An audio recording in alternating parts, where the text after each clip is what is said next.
السلام علیکم ورحمۃ اللہ وبرکاتہ۔ مولا علی علیہ السلام کا ایک فیصلہ۔ ویسے تو ہر صحابی سے آپ صلی اللہ علیہ وسلم کو پیار تھا، ہر صحابی آپ صلی اللہ علیہ وسلم کا جانثار ساتھی اور محبوب تھا، لیکن بعض ایسے خوش نصیب بھی ہیں جن سے آپ صلی اللہ علیہ وآلہ وسلم کو خاص تعلق اور محبت تھی۔ ان میں حضرت علی علیہ السلام کی ذات بھی ہے۔ حضرت علی علیہ السلام سے آپ صلی اللہ علیہ وسلم کو جو تعلق خاطر تھا وہ بہت زیادہ تھا۔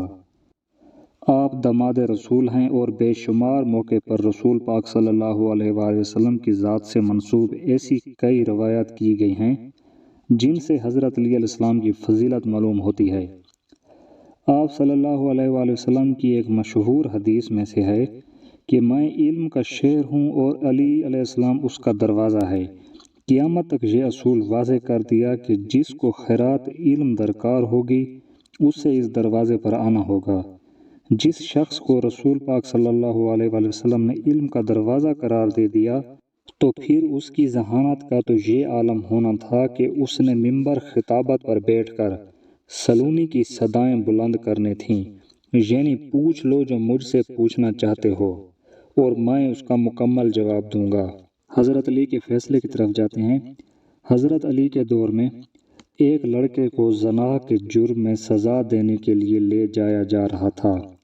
واضح رہے کہ اسلام میں شادی شدہ زانی کے لیے سنگساری اور غیر شادی شدہ کے لیے 80 کوڑے بطور سزا ہے۔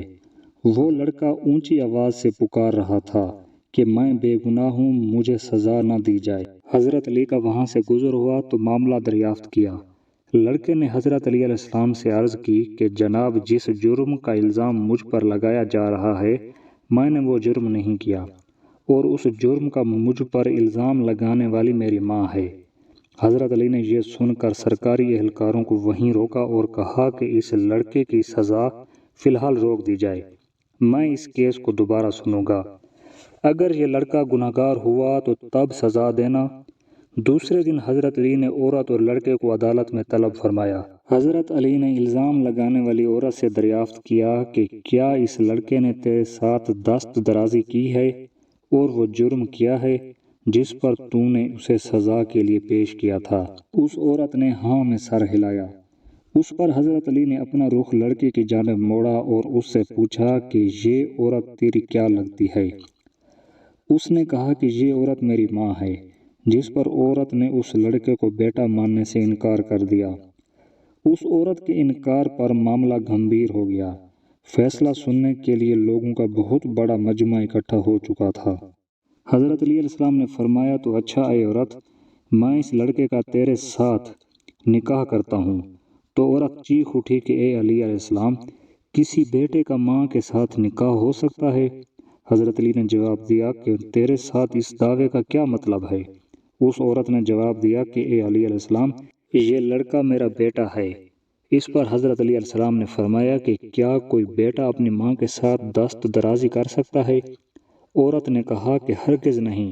تو حضرت علی نے پوچھا کہ تو نے اپنے بیٹے کے اوپر ایسا گھٹیا الزام کیوں لگایا؟ عورت نے جواب دیا، میری شادی ایک چھوٹی عمر میں امیر کبیر شخص سے ہوئی تھی، اس کی بہت زیادہ جائیداد تھی، یہ بچہ ابھی کم سن دودھ پیتا ہی تھا کہ میرا خامند مر گیا، تو میرے بھائیوں نے مجھے کہا کہ یہ لڑکا تو اپنے باپ کی جائیداد کا وارث ہے، اس کو کہیں چھوڑ آؤ۔ میں اسے کسی آبادی میں چھوڑ آئی، ساری جائیداد میری اور بالآخر میرے بھائیوں کی ہو گئی۔ یہ لڑکا بڑا ہوا تو ماں کی محبت نے اس کے دل میں انگڑائی لی، یہ ماں کو تلاش کرتے ہوئے میرے تک پہنچ گیا۔ میرے بھائیوں نے مجھے پھر ورغلایا کہ اس پر جھوٹا الزام لگا کر اس کی زندگی کا سانس ہمیشہ کے لیے ختم کر دیا جائے، تو میں نے اپنے ہی بیٹے پر جھوٹا الزام اپنے بھائیوں کی باتوں میں آ کر لگا دیا، اور دولت کی لالچ نے مجھے اندھا کر دیا۔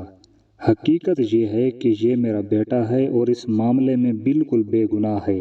دوستو، یہ مولا علی علیہ السلام کا فیصلہ تھا اور جس نے بے گناہ کو بچا لیا۔ ایسی ویڈیو دیکھنے کے لیے ہمارے چینل کو سبسکرائب کریں۔ السلام علیکم، خدا حافظ۔